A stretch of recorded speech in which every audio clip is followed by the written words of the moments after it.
Confissões de Santo Agostinho, parte 18, livro 11.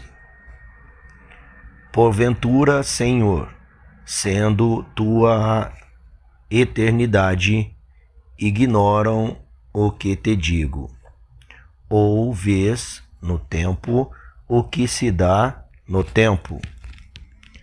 Porque então te narro em detalhes tantos acontecimentos, não certamente para tu que os conheça graças a mim, mas para despertar o afeto por ti, o meu e o daqueles que leem estas linhas, para que nós todos digamos: grande é o Senhor e demais louvável. Olá pessoal, eu sou o professor Leandro e essa foi uma narração imitando a narração robotizada dos canais de audiolivro. Se vocês quiserem ouvir narrações robotizadas, não venha para este canal. Este canal faz narrações com voz humana. Prosseguiremos da forma anterior a esta gravação. Já disse e direi, faço isso por amor do amor de ti, pois também rezamos. No entanto, a verdade disse, vosso Pai sabe do que tendes necessidade antes que lhe o devo pedires.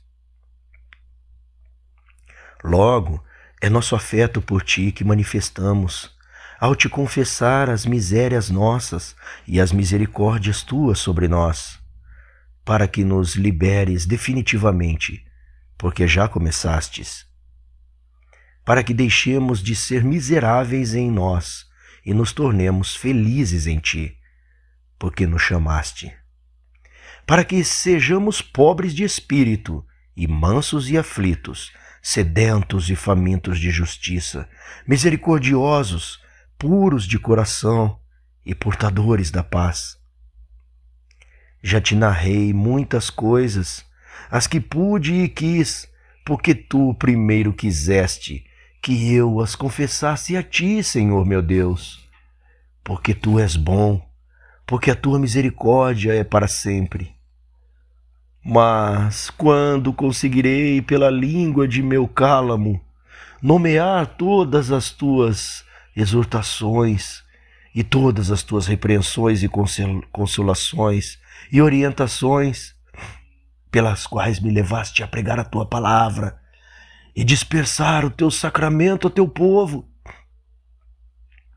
e mesmo que conseguisse enunciá-la segundo a ordem, cada gota de tempo muito me custa. E há tempos desejo ardentemente meditar tua lei e te confessar minha ciência e minha ignorância sobre ela, os primeiros sinais de tua iluminação e as trevas que ainda me restam, até que a fraqueza seja devorada pela força. E não quero que sejam preenchidas por outras ocupações as horas que consigo livrar da necessidade de restaurar o corpo e tonificar a alma, ou dos serviços que devemos aos homens e dos que não devemos, mas mesmo assim prestamos. Senhor meu Deus, atende a minha prece, a tua misericórdia. Ouça meu desejo, porque ele não arde só por mim, mas quer servir a caridade fraterna. E tu vês em meu coração que é assim. Sacrificarei a ti a servidão de meu pensamento e de minha língua. Tu, porém, me dá o que vou te oferecer. Porque sou pobre e indigente. Tu és rico para todos os que te invocam. Tu que, imperturbado, cuida de todos os turbentos. Purifica meus lábios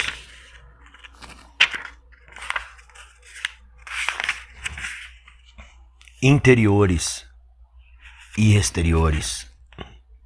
de toda temeridade e de toda mentira.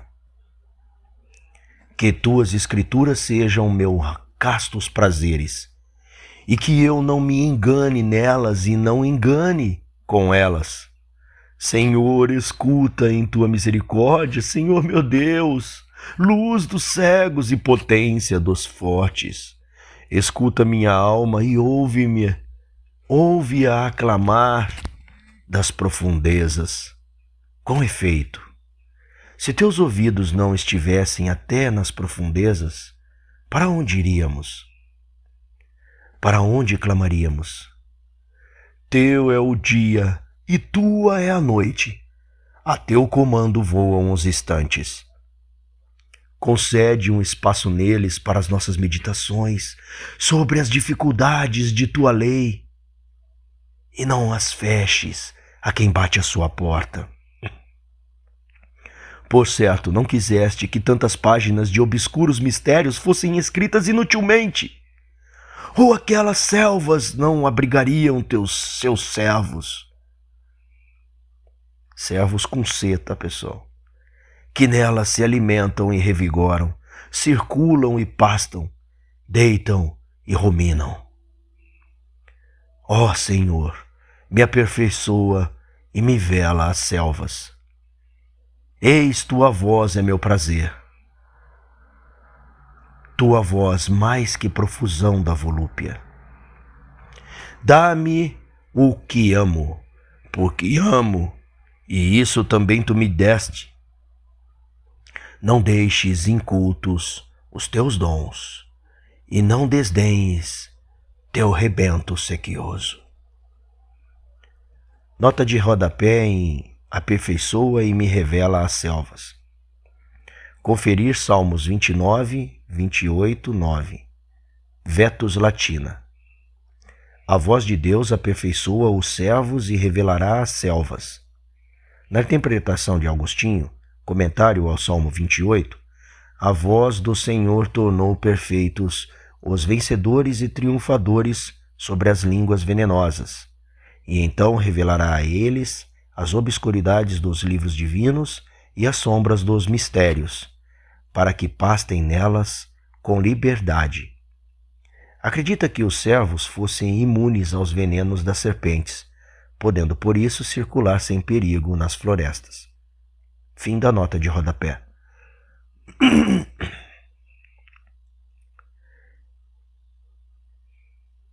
Não deixes incultos teus dons, e não desdenhes teu rebento sequioso, que eu te confesse tudo o que encontrar em teus livros, e ouça o canto de louvor, e te beba, e considere as maravilhas de tua lei, desde o princípio em que fizeste o céu e a terra, até o reino perpétuo de tua santa cidade contigo.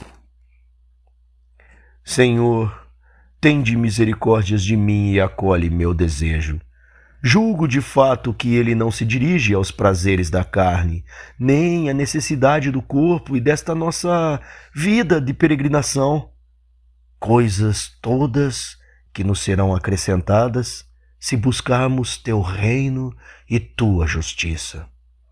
Vê, meu Deus, onde está meu desejo. Os injustos me descreveram coisas prazerosas, mas não quanto à sua lei, Senhor. Eis onde está meu desejo. Vê, Pai, olha, vê e aprova, e agrade aos olhos da tua misericórdia, que eu encontre graça perante ti, para que ao bater se abra o interior dos teus textos. Imploro pelo nosso Senhor Jesus Cristo, teu Filho, homem da tua direita, filho do homem, que confirmaste para ti como mediador teu e nosso, pelo qual nos procurastes quando não te procurávamos, nos procuraste, porém, para que te procurássemos. Tua palavra pelo qual fizeste todas as coisas, inclusive a mim, teu único filho, pelo qual assumistes em adoção o povo dos crentes, inclusive a mim. Imploro por ele que senta à tua direita e intercede por nós, no qual se acham escondidos todos os tesouros da sabedoria e da ciência. É Ele mesmo que busco em teus livros. Moisés escreveu sobre ele, ele mesmo o disse, a verdade o disse. Que eu ouça e entenda como no princípio fizeste o céu e a terra. Moisés escreveu isso, escreveu e se foi, partiu daqui, indo de ti a ti, e não está distante e não está diante de mim agora. Pois se estivesse, eu o deteria e o interrogaria e imploraria em teu nome que me explicasse, e prestaria os ouvidos de meu corpo aos sons que sairiam de sua boca. E, se falasse em hebraico, eles percutiriam inutilmente meus sentidos, e nada dali atingiria minha mente. Porém, se falasse em latim, saberia o que estaria dizendo. Mas de onde saberia se disse a verdade? Se soubesse isso também, o saberia graças a ele? Dentro de mim, na morada do meu pensamento, há verdade, não hebraica, nem grega, nem latina, nem bárbara. Sem o órgão da boca e da língua, sem os ruídos das sílabas, diriam: é verdadeiro o que diz. E eu logo, com certeza confiante, diria àquele teu homem: é verdadeiro o que dizes. Logo, não podendo interrogá-lo, peço a ti verdade, de que ele era cheio. Quando disse verdades, a ti, meu Deus, peço, poupa meus pecados, e como concedeste àquele teu servo dizer, concede a mim entender. Aqui estão os céus e a terra, eles declaram que foram feitos, mudam e variam, enquanto naquilo que não foi feito, mas é, nada há que não fosse antes, quer dizer, que mude e varie. Declaram também que não se fizeram a si mesmos. Somos por isso, por ter sido feitos, portanto não éramos antes, para que pudéssemos nos fazer a nós mesmos. E a voz dos falantes é a própria evidência. Portanto, tu os fizeste, Senhor, que és belo, porque eles são belos, que és bom, porque eles são bons, que és, porque eles são. E não são tão belos nem tão bons que são tanto quanto tu, Criador deles, comparados ao qual não são nem belos nem bons, nem seres. Sabemos isso graças a ti, o nosso saber. Comparado a teu saber, é ignorância. Mas como fizeste o céu e a terra, e que máquina utilizaste para esta operação tão grande? Pois não foi como o artífice humano que forma um corpo a partir de outro corpo, pela decisão de uma alma que é capaz de transmitir, de alguma maneira, a forma que enxerga nela mesma por um olhar interno. E como seria capaz isso, senão porque tu a criaste? E que confere essa forma a algo que já existe e já tem um ser, como a terra, ou a pedra, ou a madeira, ou outro, ou qualquer outra coisa do gênero. E como essas coisas existiram, se tu não as estabelecesses? Tu fizeste o homem que fabrica, tu, a animação que governa seus membros, tu, a matéria de onde ele faz algo. Tu, o engenho que contém a arte e vê dentro de si o que executa fora.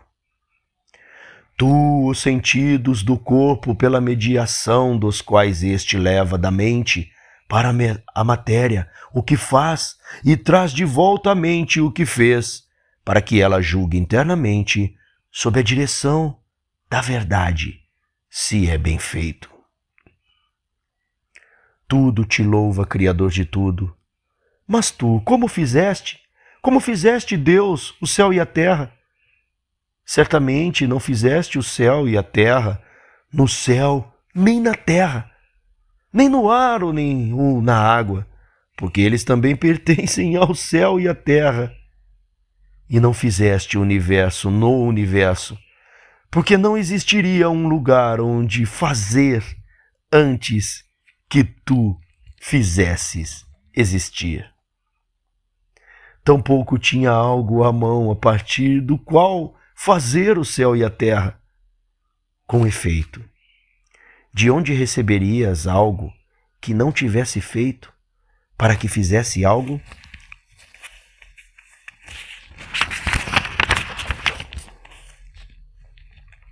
A partir dele? Existe algo senão porque tu és? Logo falastes e eles foram feitos, e foi na tua palavra que os fizestes. Mas como falaste? Porventura, da mesma maneira como saiu uma voz da nuvem e disse: Este é o meu filho amado? Com efeito, aquela voz foi emitida e passou, começou e acabou. As sílabas ressoaram e se esvaíram.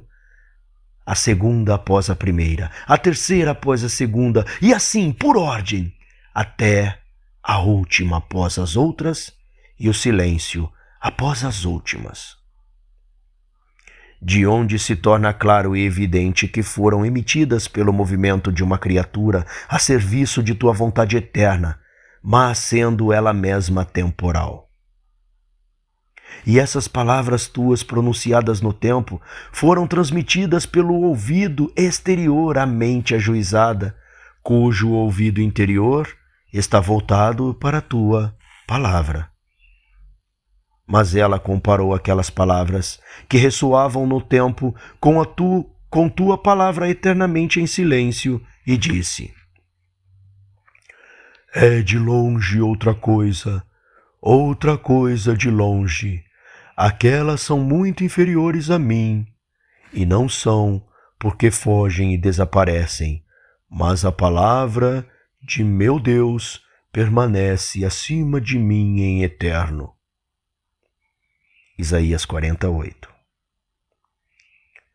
Logo, se tivesses dito palavras ressoantes e transitórias para criar o céu e a terra, já existiria uma criatura corporal antes do céu e da terra, que propagasse temporalmente aquela fala por movimentos temporais. Mas não havia nenhum corpo antes do céu e da terra, ou, se havia, certamente o criaste sem fala transitória, para que pudesses criar a fala transitória pela qual ordenarias que o céu e a terra se fizessem. Com efeito, qualquer tenha sido o ser de onde surgiu tal fala, se não tivesse sido criado por ti, absolutamente não seria. Portanto, para que fosse criado o corpo, de onde surgiriam essas palavras? Que palavra foi dita por ti? Assim tu nos convida a entender a palavra, que é Deus e está contigo, Deus, que é dita eternamente e na qual todas as coisas são ditas eternamente. Com efeito, ele não acaba de dizer uma coisa e passa a dizer outra, para que tudo possa ser dito, mas diz tudo junto e eternamente. Ou já seria tempo e mutação, e não verdadeira eternidade e verdadeira imortalidade. Isso eu sei, meu Deus, e dou graças. Eu sei, confesso a ti, Senhor. Comigo o sabe e te louva qualquer um que não seja relutante contra uma verdade indiscutível. Sabemos, Senhor, sabemos que cada coisa morre e nasce na medida em que não é o que era e é o que não era. Nada, portanto, intercede-na e sucede tua palavra, porque ela é verdadeiramente imortal e eterna. Logo, tudo é dito simultânea e eternamente pela palavra coeterna contigo. Palavra que tu dizes e acontece tudo o que dizes que aconteça. E não fazes senão dizendo, porém, não acontecem simultânea e eternamente as coisas que fazes dizendo. Por que isso pergunto, Senhor meu Deus? De certa maneira o vejo, mas não sei expressá-lo em palavras, a não ser assim, que tudo aquilo que começa a ser e deixa de ser, começa a ser e deixa de ser, quando uma eterna razão, onde nada começa nem acaba, sabe que deve começar e acabar. Essa razão é tua palavra, que é também o princípio, como ela mesma nos disse. Nota de rodapé. Conferir João 8,25, Vulgata. É a tese das razões seminais, de origem estoica e neoplatônica, que Agostinho desenvolveu e transmitiu à Idade Média. Conferir Comentário Literal ao Gênesis 6, 9, 16, 10, 17. Na condição originária do mundo, quando Deus criou tudo simultaneamente, o homem foi feito para ser futuramente, como razão do homem a ser criado, não como criatura em ato. Mas tudo isto está de uma maneira no verbo de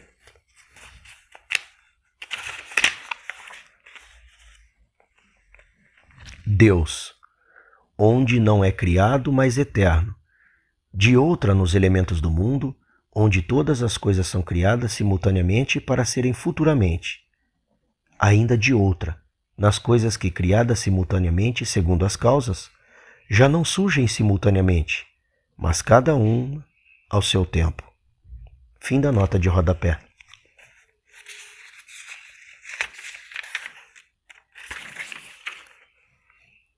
Assim falou no Evangelho, pela tua voz carnal. Ressoou para os ouvidos exteriores dos homens, para que crescem nela e a buscassem interiormente e a encontrassem na verdade, onde um bom e único mestre instrui todos os discípulos. Ali ouço tua voz, Senhor, que me diz que aquele que nos fala nos instrui, mas aquele que não nos instrui, mesmo falando, não nos fala. Nota de rodapé. Conferir o Mestre, 11:38. Sobretudo o que compreendemos com a inteligência, não consultamos quem fala exteriormente, mas a verdade que governa por dentro da própria mente, ainda que sejamos estimulados por palavras exteriores. Mas aqueles que consultamos, este instrui, e é aquele de quem é dito que habita no homem interior. Efésios 3, 16, 7. Cristo. Fim da nota de rodapé. Quem então nos instrui senão a verdade permanente? Porque, mesmo quando uma criatura imutável nos assinala algo, nos remetemos à verdade permanente, onde aprendemos verdadeiramente. Quando paramos ou ouvimos e somos tomados de alegria à voz do esposo, voltando para onde recebemos o ser. E por isso ela é o princípio, porque se não permanecesse, não haveria para onde voltar quando errássemos. Mas, quando voltamos do erro, é conhecendo que voltamos. Para que conheçamos, porém ela nos ensina, porque é o princípio e nos fala.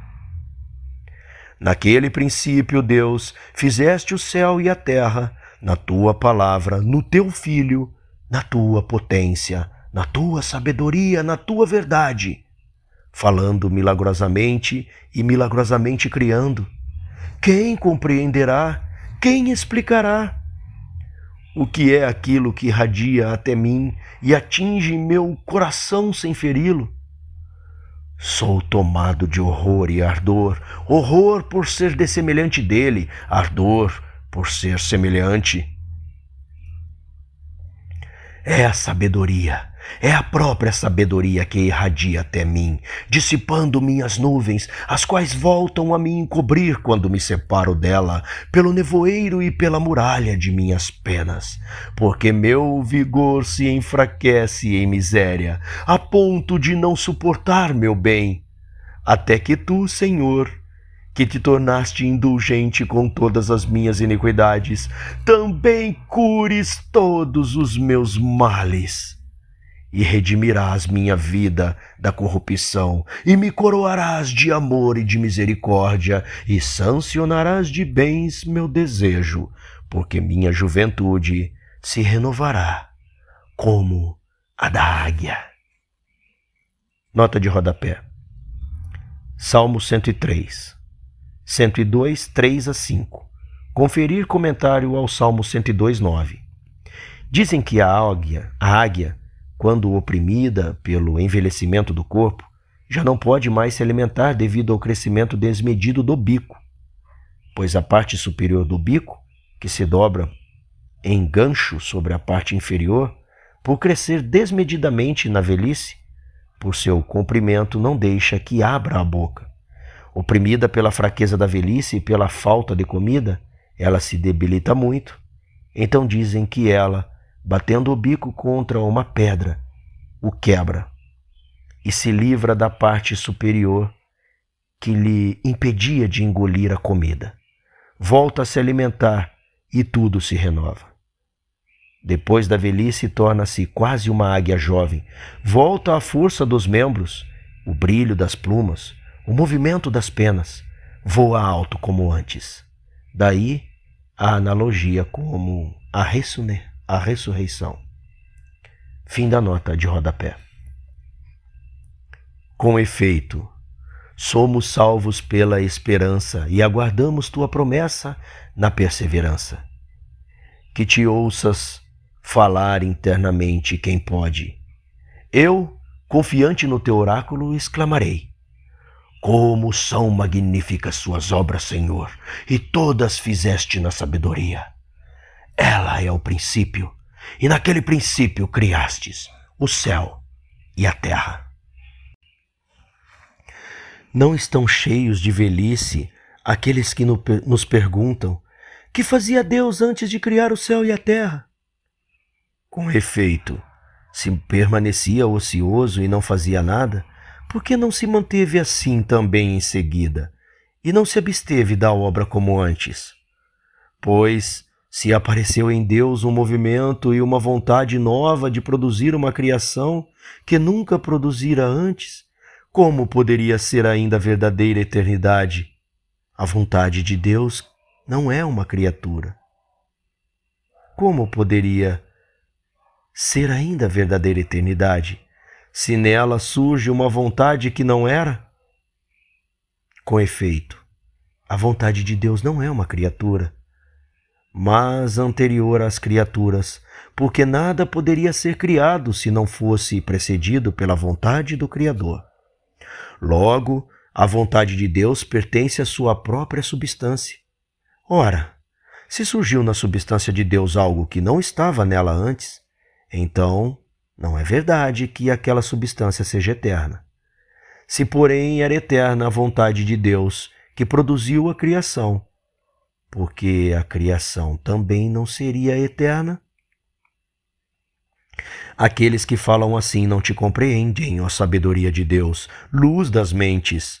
Ainda não compreendem como acontece aquilo que acontece em ti e por ti, e tentam experimentar a eternidade, mas o coração deles ainda esvoaça entre os movimentos passados e futuros das coisas que ainda é vão. quem o poderá apanhar e segurar, para que se detenha um pouco e receba um pouco do esplendor sempre imóvel da eternidade e compare com os tempos que nunca param e veja que é incomparável? E que um tempo longo não poderia ser longo senão por muitos movimentos passageiros e que não poderiam se estender simultaneamente? E que, ao contrário, nada passa na eternidade, mas tudo é presente, enquanto nenhum tempo é todo presente. E que todo passado é substituído por um futuro, e todo futuro segue um passado, mas todo passado e futuro são criados e descendem daquilo que é sempre presente. Quem poderá segurar o coração do homem para que se detenha e veja como a eternidade imóvel, nem futura nem passada, dita os tempos futuros e passados? Poderia minha mão ser capaz de tanto?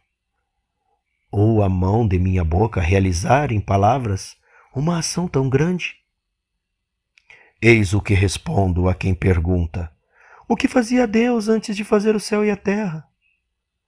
Não respondo como dizem que alguém respondeu, esquivando como a brincadeira e contundência de questionamento.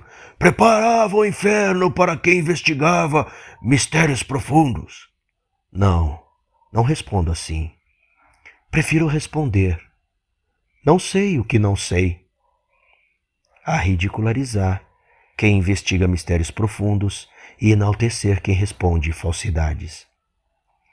Mas afirmo que tu és Criador de toda a criação, nosso Deus, e se pelo nome do céu e terra devemos entender a criação inteira, me atrevo a dizer: antes de fazer o céu e a terra, não fazias nada.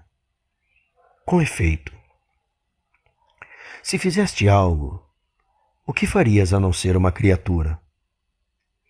E tomara eu soubesse tudo o que quero saber por meu proveito, como sei que antes de existir alguma criatura não existia criatura alguma. Mas se um espírito volátil vaguear pela imagem dos tempos passados e se admirar de que tu, Deus onipotente, Criador e Senhor de tudo, artífice do céu e da terra, antes de fazer isso, ficastes no operante por séculos inumeráveis, preste atenção e repare que sua admiração é enganosa. Com efeito, como poderiam passar estes séculos inumeráveis se não tivessem sido feitos por ti, que és o autor e fundador de todos os séculos? E quais foram os tempos que não foram fundados por ti? E como passariam se nunca foram? Logo, se tu és o obreiro de todos os tempos e houve algum tempo antes que fizesse o céu e a terra, por que se diz que tu te abstinhas da obra? De fato, tu fizeste aquele tempo, e os tempos não poderiam passar antes que fizeste os tempos. Mas se não havia tempo antes do céu e da terra, por que perguntam o que fazias então? Não havia então onde não havia tempo. Tampouco tu antecedes os tempos no tempo, porque se fosse assim, não antecederia todos os tempos. Mas tu antecedes todos os passados do alto da eternidade, sempre presente, e ultrapassas todos os futuros, porque estes são futuros, e como vêm, passarão. Mas tu és sempre o mesmo, e teus anos não findarão. Teus anos não vão nem vêm. Estes nossos vão e vêm, para que venham todos. Os teus permanecem todos juntos, porque permanecem, e não são removidos pelos que vêm, porque não passam. Mas estes nossos só serão todos quando todos já tiverem sido. Teus anos são um único dia, e teu dia não é um dia após dia, mas um hoje. porque teu hoje não é suprimido por um amanhã, nem substitui um ontem. Teu hoje é a eternidade, logo gerastes coeterno aquele a quem disseste, hoje te gerei. Salmos 2:7, Hebreus 5:5. Tu fizeste todo o tempo, e és antes de todo o tempo, e não houve um tempo em que não havia tempo. Logo, não houve um tempo em que não fizestes algo, porque tu fizestes o próprio tempo, e nenhum tempo é coeterno contigo, porque tu permanece, mas ele, se permanece, não seria tempo. De fato, o que é tempo? Quem poderia explicá-lo fácil e brevemente? Quem o compreenderá para expressá-lo em palavras, na fala ou no pensamento? E, no entanto, entre as coisas que nomeamos em nossas conversas, o que há de mais comum e conhecido do que o tempo? E certamente entendemos quando o nomeamos, e entendemos também quando o ouvimos outros nomeá-lo. O que é tempo, então? Se ninguém me perguntar, eu sei. Mas, se explicar a alguém que me pergunte, não sei. Mas é com segurança que afirmo saber que se nada passasse, não haveria tempo passado. Se nada sobreviesse, não haveria tempo futuro. E se nada fosse, não haveria tempo presente.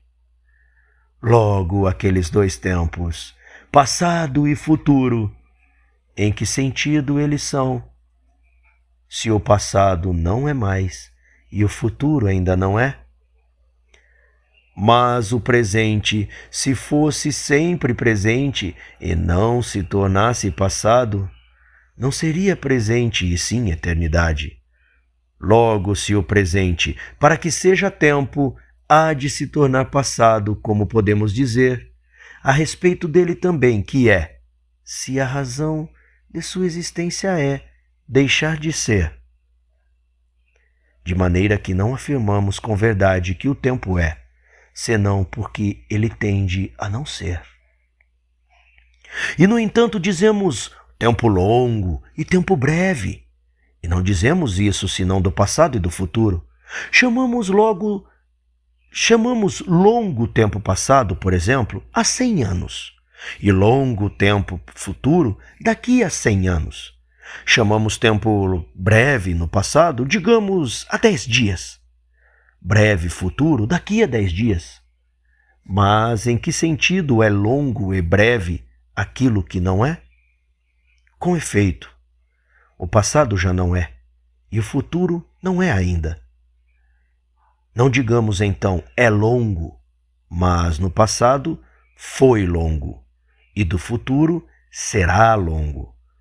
Meu Senhor, minha luz, tua verdade não dirá dos homens também, não rirá dos homens também assim? Porque aquele tempo passado foi longo quando já passara, ou quando ainda era presente. Com efeito, só poderia ser longo quando havia algo que fosse longo, mas depois de passar, já não havia. Logo, não poderia ser longo, porque não era de forma alguma.